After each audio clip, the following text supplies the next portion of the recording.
नमस्कार दोस्तों, अल-ध्रुव अकेडमी में आपका बहुत बहुत स्वागत है।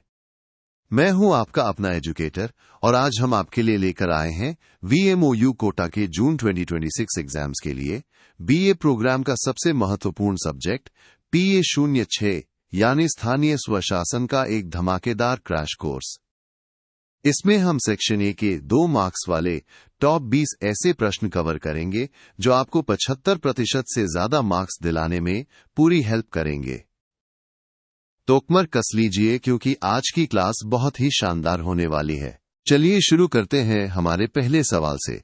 प्रश्न 1, भारत में स्थानीय स्वशासन का जनक किसे कहा या माना जाता है? दोस्तों, इस प्रश्न पर ध्यान दीजिए। ये जून 2024, दिसंबर 2022, दिसंबर 2020, दिसंबर 2019, जून 2018, दिसंबर 2018 और दिसंबर 2017 में 3 बार पूछा गया है। मतलब ये सवाल तो आपकी परीक्षा में छपा हुआ है, इसे तो बिल्कुल रट लेना है। और इसका सीधा सा जवाब है दोस्तों, भारत में लॉर्ड रिपन को स्थानीय स्वशासन का जन्मदाता माना जाता है। याद रखिए, लॉर्ड रिपन, ये नाम आपके दिमाग में फिट हो जाना चाहिए। अगला प्रश्न है प्रश्न 2:73। वहां संविधान संशोधन अधिनियम किस वर्ष पारित या अस्तित्व में आया?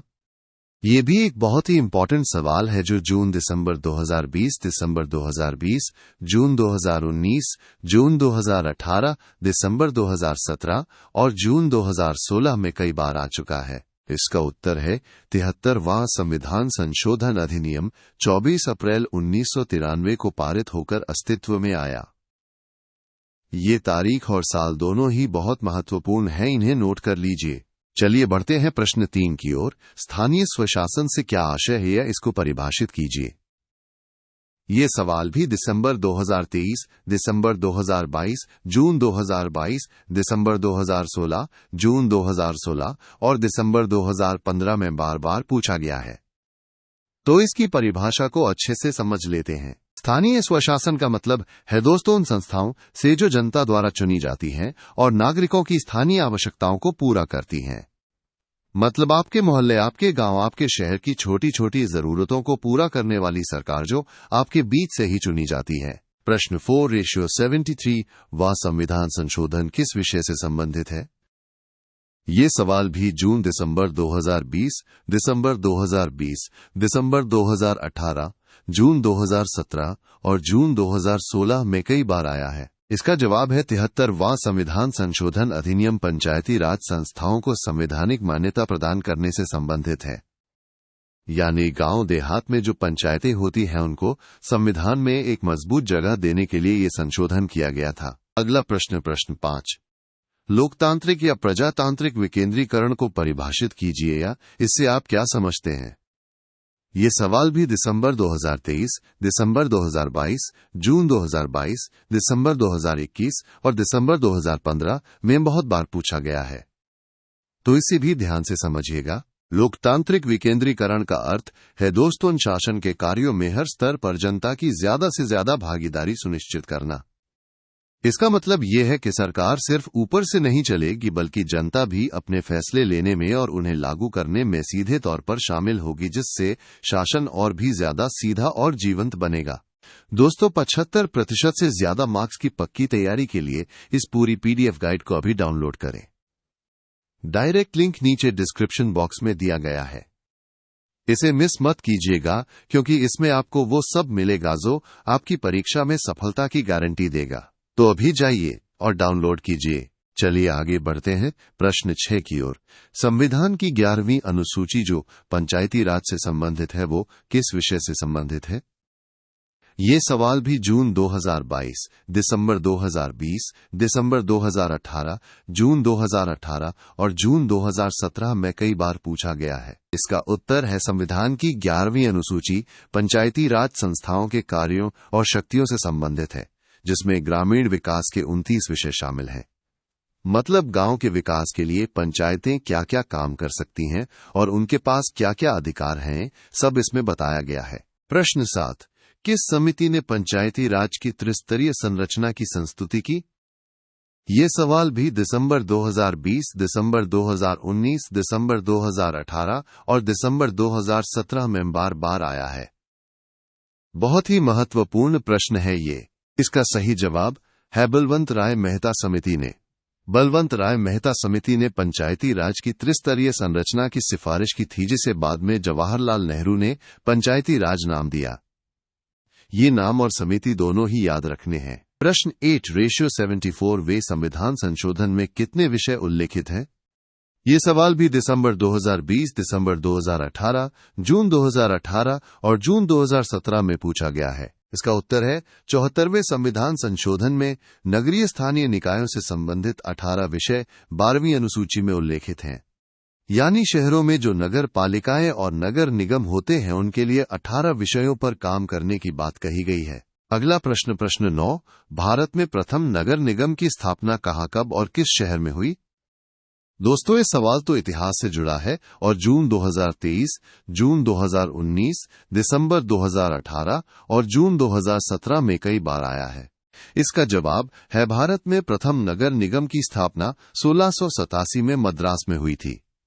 याद रखिएगा 1687 और शहर का नाम मद्रास। प्रश्न 10, अशोक मेहता समिति की स्थापना या गठन किस वर्ष हुई? ये सवाल भी दिसंबर 2022, जून दिसंबर 2020, जून 2019 और दिसंबर 2017 में बार बार आया है। अशोक मेहता समिति का गठन 12 सितंबर 1977 को किया गया था।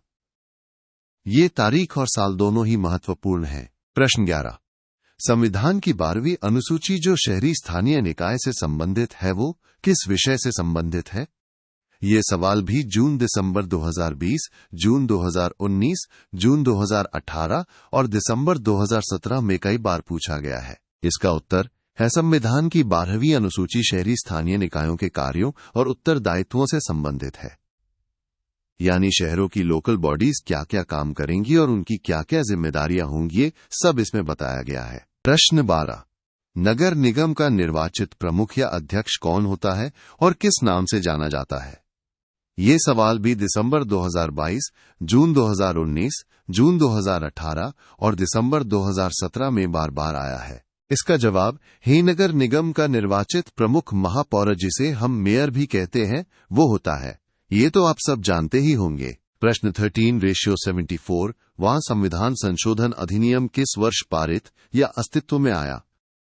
ये सवाल भी दिसंबर 2018, जून 2018, जून 2017 और जून 2016 में कई बार पूछा गया है। इसका उत्तर है 74वां संविधान संशोधन अधिनियम 1992 में संसद द्वारा पारित होकर 1 जून 1993 को अस्तित्व में आया। 73वें संशोधन की तरह ही इसकी भी तारीख और साल बहुत महत्वपूर्ण है। प्रश्न 14, पंचायत चाहे वो ग्राम पंचायत हो, ब्लॉक पंचायत हो या जिला पंचायत हो, उसका कार्यकाल कितने वर्ष का होता है? ये सवाल भी जून दिसंबर 2020, दिसंबर 2019, दिसंबर 2018 और जून 2017 में बार बार आया है। इसका सीधा सा जवाब है दोस्तों, पंचायती राज संस्थाओं का कार्यकाल 5 वर्ष का होता है, जिसके बाद चुनाव अनिवार्य है। यानी हर 5 साल में नए चुनाव होते हैं। प्रश्न 15, पंचायत समिति को परिभाषित कीजिए या इससे आप क्या समझते हैं? ये सवाल भी जून 2022, दिसंबर 2016, जून 2016 और दिसंबर 2015 में कई बार पूछा गया है। पंचायत समिति दोस्तों खंड स्तर पर गठित पंचायती राज की मध्यवर्ती इकाई है। इसका मुख्य काम है ग्रामीण विकास कार्यक्रमों का निष्पादन करना। यानी गांव के विकास के लिए जो योजनाएं बनती हैं उन्हें लागू करने का काम पंचायत समिति करती है। और हां दोस्तों, अगर आप दूसरे सब्जेक्ट्स में भी टॉप करना चाहते हैं तो हमारे अन्य प्रीमियम गाइड्स भी डिस्क्रिप्शन बॉक्स में दिए गए लिंक पर उपलब्ध है। जैसे PA01।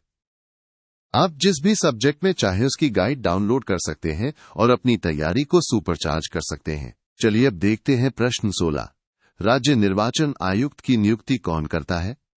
ये सवाल भी दिसंबर 2023, जून दिसंबर 2020 और दिसंबर 2018 में पूछा गया है। इसका जवाब है राज्य निर्वाचन आयुक्त की नियुक्ति राज्यपाल द्वारा राज्य विधानमंडल से संबंधित अधिनियम के अधीन की जाती है।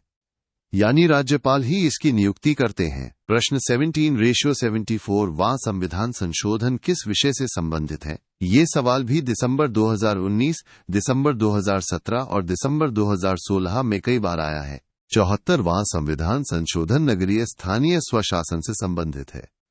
इसमें नगरीय निकायों की संरचना, उनका गठन, चुनाव और वित्त व्यवस्थाएं शामिल हैं।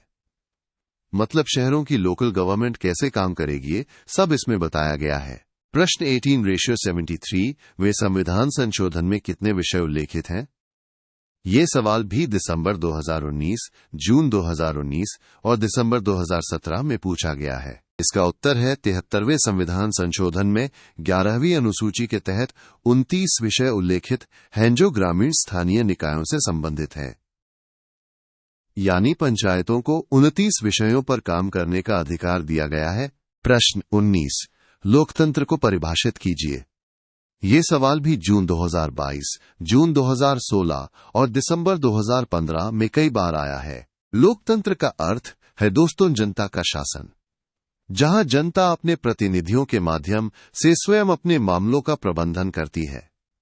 यानी जनता ही मालिक होती है और अपने चुने हुए लोगों के जरिए अपने लिए फैसले लेती है। और अब हमारा आखिरी सवाल प्रश्न 20 भारतीय संविधान का अनुच्छेद 40 किस विषय से संबंधित है?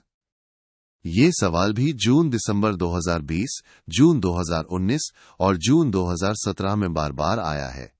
भारतीय संविधान का अनुच्छेद 40 राज्य को ग्राम पंचायतों के संगठन और उन्हें स्वशासन की इकाइयों के रूप में कार्य करने हेतु सशक्त बनाने का निर्देश देता है।